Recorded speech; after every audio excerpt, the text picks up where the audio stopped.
नमस्कार, मेरा नाम आदित्य प्रताप सिंह है। मैं और मेरा परिवार एक राजनीतिक पार्टी से जुड़ा हुआ है। मेरी ज़िंदगी में अभी तक दो चीज़ों ने बहुत अधिक प्रभाव डाला है। एक तो मेरे पिताजी से मेरे मतभेद और दूसरा मेरे अंदर का गुस्सा। अब तक इन्हीं मतभेदों के कारण मैं चर्चा में था और इस गुस्से ने तो मेरा जीवन ही बर्बाद कर दिया होता। मैं तो अपनों को भी खो बैठा था अगर उस दिन वो चमत्कार ना होता। अब खुद सोचो, जहां के नवाबजादे ऐसे हों, वहां के कमीनजादे कैसे होंगे।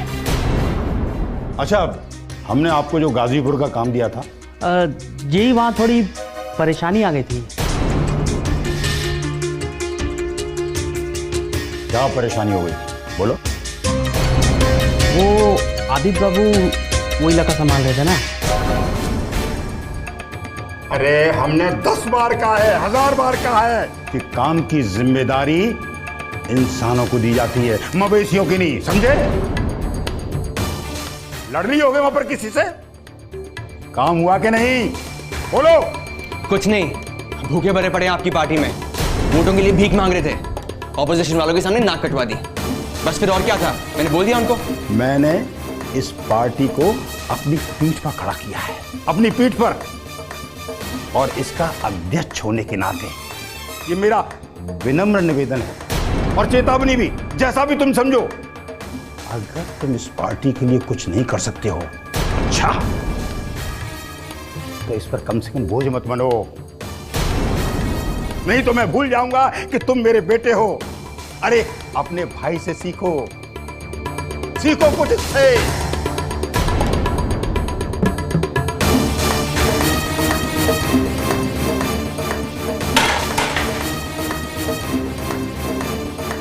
देखा, देखा कितना बददिमाग है ये, देखा ये मेरा बेटा कितना नालायक है।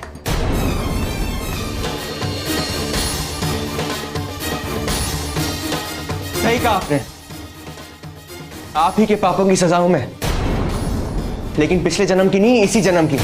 आपने अपनी पीठ पे पार्टी को खड़ा किया और फिर वही पार्टी आपकी दुनिया बन गई। मेरा बचपन, मेरी माँ की घुटन, कुछ भी नहीं दिखा आपको। अब देखना, मैं आपको और आपकी इस पार्टी को, दोनों को बर्बाद कर दूंगा।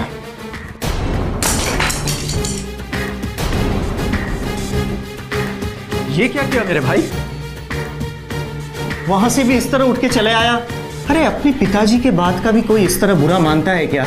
भैया अगर आपको पापा की तरफदारी करनी तो मुझे कुछ नहीं सुनना।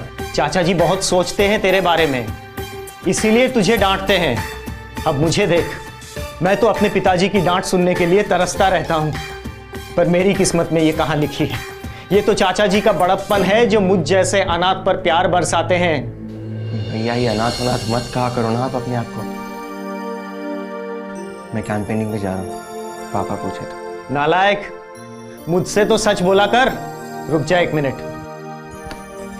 ये तेरे खर्चे के लिए। और देख, इलेक्शंस आने तक ना अपने पीने खाने पर थोड़ा संभाल के, ठीक है?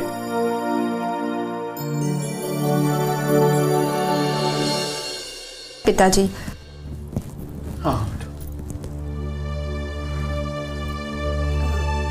छोटा मुंह और बड़ी बात पिताजी, लेकिन जिम्मेदार बनने के लिए जिम्मेदारियों के बोझ तले दबना जरूरी होता है। जैसे आपने और इन्होंने काम किया, आदित्य को भी पार्टी के किसी पद की जिम्मेदारी सौंप दी जाए तो सब ठीक हो जाएगा और शायद आप दोनों के बीच का मतभेद भी ठीक हो जाए।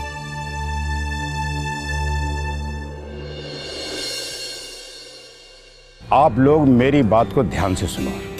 कल रैली में जाने से पहले सभी पत्रकारों को पार्टी ऑफिस में बुला लेना, मुझे एक जरूरी घोषणा करनी है।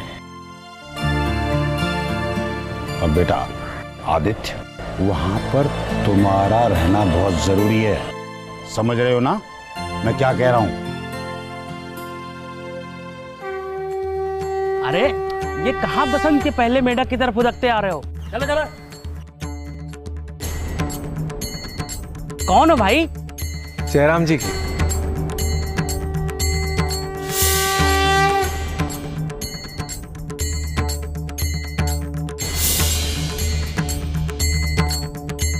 मेरा नाम श्रीराम है, आज ही इलाहाबाद से आए हैं। जी वो ज्योतिष दुबे जी ने आपके लिए चिट्ठी दी। अच्छा अच्छा अच्छा, दुबे जी ने दी है।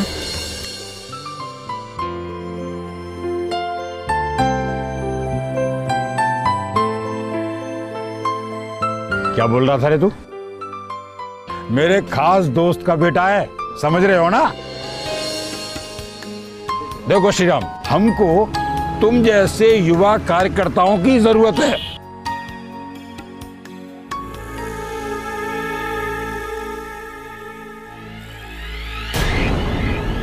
साहब ये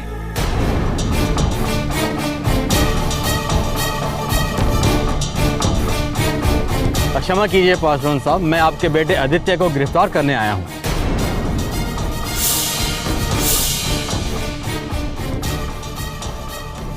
क्यों कमिश्नर साहब, क्या किया है इसने? कल रात शराब के नशे में इन्होंने विपक्ष के एक नेता को आपके पार्टी हाउस में बंधक बना के रखा और सारी रात इतनी बुरी तरह से उसे मारा कि सुबह हॉस्पिटल ले जाते हुए उनकी मृत्यु हो गई। आदित्य, ये क्या किया तूने? मैंने तुझे बोला था पार्टी ऑफिस में रुकने के लिए। कमिश्नर साहब, आदित्य तो कल घर पर ही था, जरूर कोई गलतफहमी हुई आपको। ठीक है साहब, मैं इस मामले की पूरी तहकीकात करता हूं। चलिए चलता हूं पासवान जी। चलो।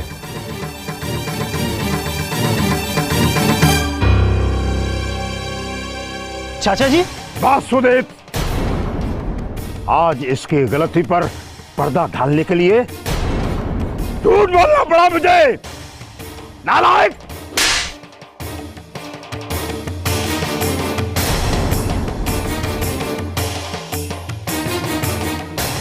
मैंने अपनी पार्टी और अपनी छवि को बचाने के लिए झूठ बोला है। ये तो जैसी खूनी को मैं अपना उत्तराधिकारी बनाने की घोषणा करने वाला था। मैं आपका उत्तराधिकारी बनना भी नहीं चाहता।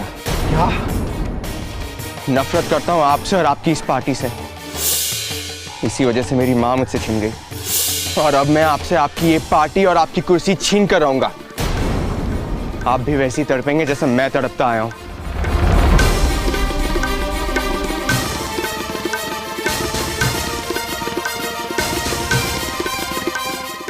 आज रैली के दौरान हुए हमले में पार्टी अध्यक्ष श्री रास बिहारी पासवान जी के गंभीर रूप से घायल होने की खबर आई है। पार्टी के वरिष्ठ नेता और उनके भतीजे श्री उदित पासवान जी ने हमें बताया है कि पासवान जी इस वक्त खतरे से बिल्कुल बाहर हैं। लेकिन इस समय जो सवाल सबके जहन में घूम रहा है वो ये कि पासवान जी जैसे नेता पे आखिर हमला कर कौन सकता है। आइए जानते हैं पार्टी के वरिष्ठ नेता श्री उदित पासवान जी से।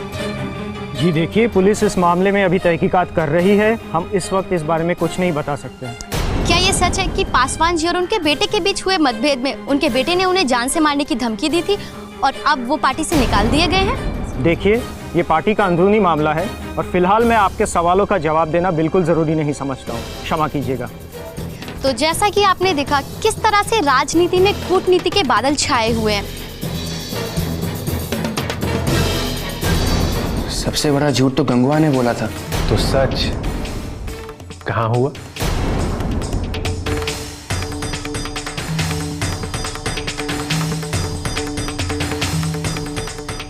जय श्री राम।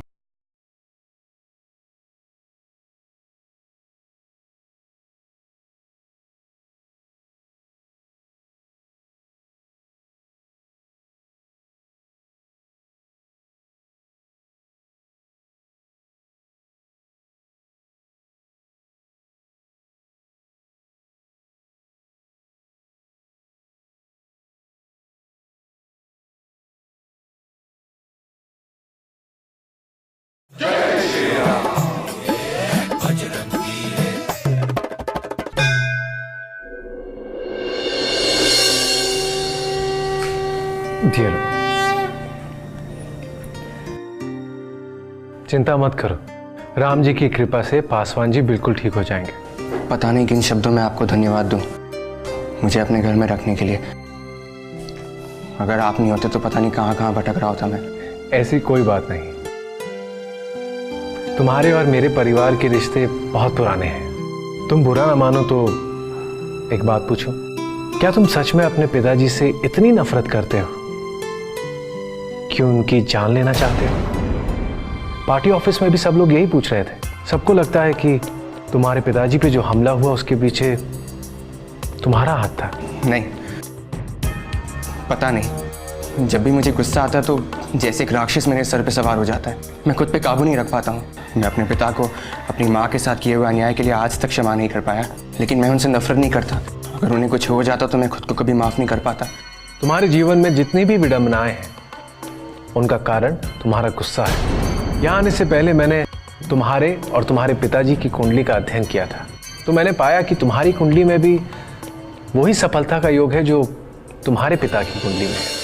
लेकिन तुम्हारी कुंडली में सूर्य, मंगल और राहु की एक ऐसी दशा है जिसके कारण एक दोष है, जिसकी वजह से तुम्हारे पिता के साथ नहीं बनती, और इसी वजह से तुम्हें गुस्सा भी बहुत आता है। इसका उपाय है, आपको इसका उपाय करने के लिए हर मंगलवार हनुमान जी के मंदिर जाकर तेल, सिंदूर और मदार के पत्ते चढ़ाने होंगे। साथ ही हर दिन सूर्य को अर्घ भी देना चाहिए। मैं तो बस खुद को निर्दोष साबित करना चाहता हूँ, और ये जो दोष भगवान ने मेरी ही कुंडली में दिए हैं, ये सब मेरे ही कर्मों का फल है जो किसी भी हाल में मुझे ही भुगतना होगा। और अगर भगवान चाहते हैं कि मैं इसका निवारण करूं तो खुद एक बार मेरे हाथ से ही करवा के बता दे और मेरा विश्वास जीत लें। बस फिर कोई सवाल जवाब पूछे बगैर मैं रोज पूजा पाठ करूंगा। तुम्हारी आस्था जगाने के लिए भगवान तुम्हारी मदद जरूर करेंगे, लेकिन सच को सामने लाने का काम तुम्हें ही करना होगा। पिताजी के लिए तो वही सत्य है जो औरों ने कहा है, फिर मैं सच कहां से खोज के लाऊं? कहते हैं जहां से झूठ निकलता है ना, वहीं सच छुपा होता है। अब ढूंढना तुम्हारा काम है।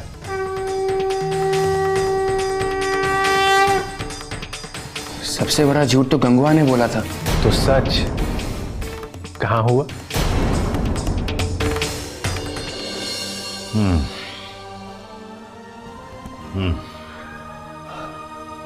आपने बुलाया चाचा जी? तू ही तो हमारी शक्ति है बेटा। अगर तू रिश्ते टूट जाएगा तो पार्टी को और हम सबको कौन संभालेगा? सब कहते हैं कि आदित्य ने यही काम करवाया है। मैं तो टूट चुका हूं चाचा जी। अब अगर आपको कुछ हो गया तो मैं बर्दाश्त नहीं कर पाऊंगा। अगर मुझे कुछ हो गया ना बेटा, तो तुम ही इस पार्टी के उत्तराधिकारी रहोगे। क्या तू इस बूढ़े चाचा जी की इतनी सी भी इच्छा पूरी नहीं करेगा बेटा? बोल लो। मेरा आशीर्वाद बेटा, कुछ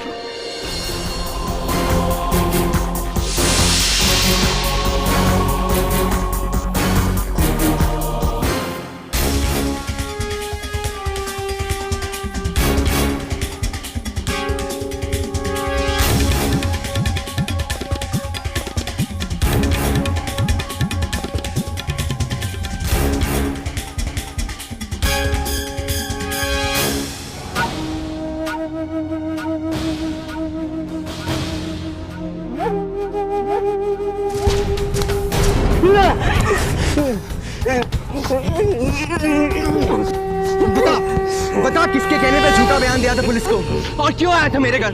बता, नहीं तो अपने ऊपर लगा झूठा इल्जाम अभी सच कर देता हूँ। माफ कर दो बाबू, इसके लिए मुझे भैया ने पैसे दिए थे। वो आपको रास्ते से हटाकर सत्ता अपने हाथ में लेना चाहते हैं। आपके पिताजी पर हमला कराया ताकि आप घर और पार्टी से निकल जाए और सत्ता उनके हाथ में आ जाए। जय जय जय जय जय हनुमान, जय हनुमान, जय हनुमान।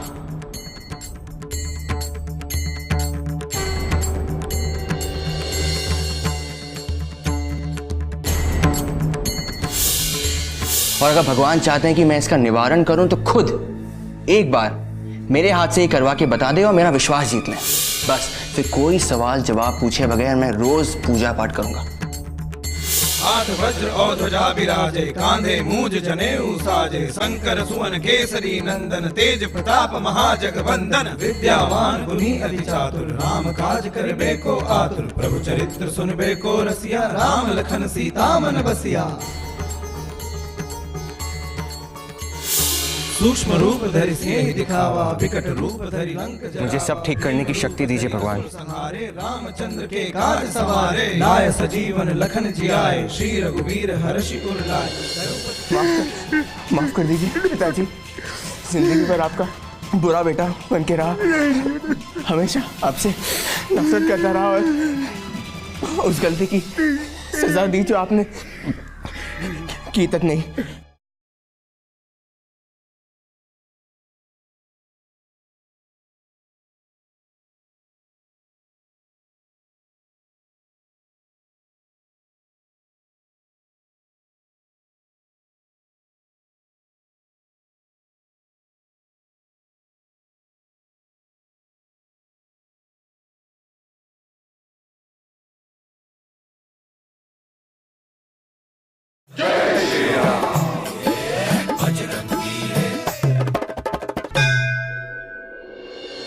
इस बार एक भी गलती नहीं होनी चाहिए। घर पर कोई नहीं रहेगा। मैं सबको लेकर मीटिंग के लिए पार्टी ऑफिस जा रहा हूँ। जैसा बोला जाता है बिल्कुल वैसा ही करना। सिर्फ अलका घर पर रहेगी तुम दोनों को देखने के लिए, और तुम दोनों ये बयान दोगे कि तुम्हें आदित्य ने भेजा है। और हाँ, याद रहे, गोली चलाते वक्त कंजूसी मत करना, समझे? तू यहाँ क्या कर रही है? मैं चाचा जी को सब कुछ बता दूंगी। खबरदार, खबरदार, जो अपने मुंह भी खोली तो। आप ये बहुत गलत कर रहे हैं, मैं सबको बता दूंगी। बताएगी, बताएगी, बताएगी तू, बताएगी तू।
मार देंगे हम, आगे मत बढ़ना, मार देंगे हम।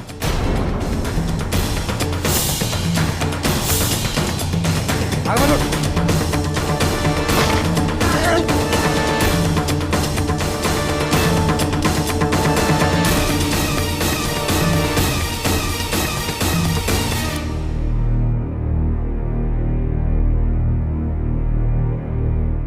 बेटा बेटा बेटा बेटा पकड़ो। अरे बेटा, आदित्य ये सब क्या हो गया बेटा?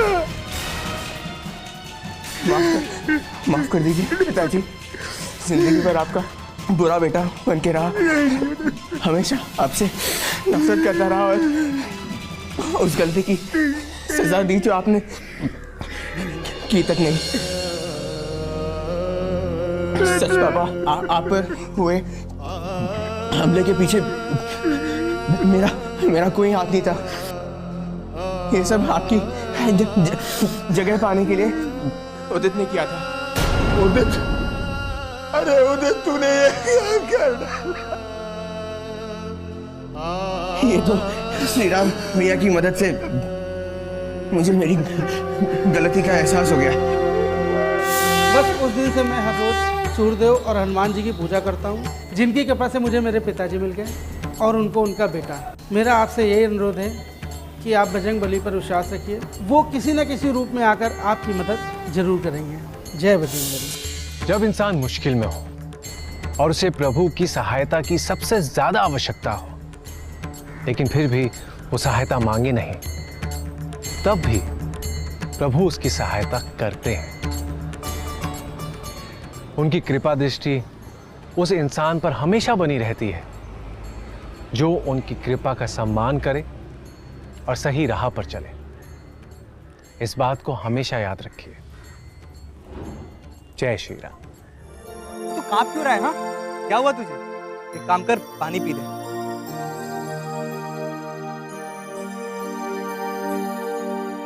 भैया वो बाहर एक बहुत बड़ा बैल खड़ा है, वो मेरा पीछा कर रहा था। अभी भी वो वहीं खड़ा है, बस उसी वजह से देर हो गई। बहाना नंबर 440। पिछले 6 दिनों से वो बैल मेरा पीछा कर रहा है, मुझे तो आने में देर नहीं हुई। भैया ये मजाक में उड़ाने वाली बात नहीं है, ये बैल मुझे साधारण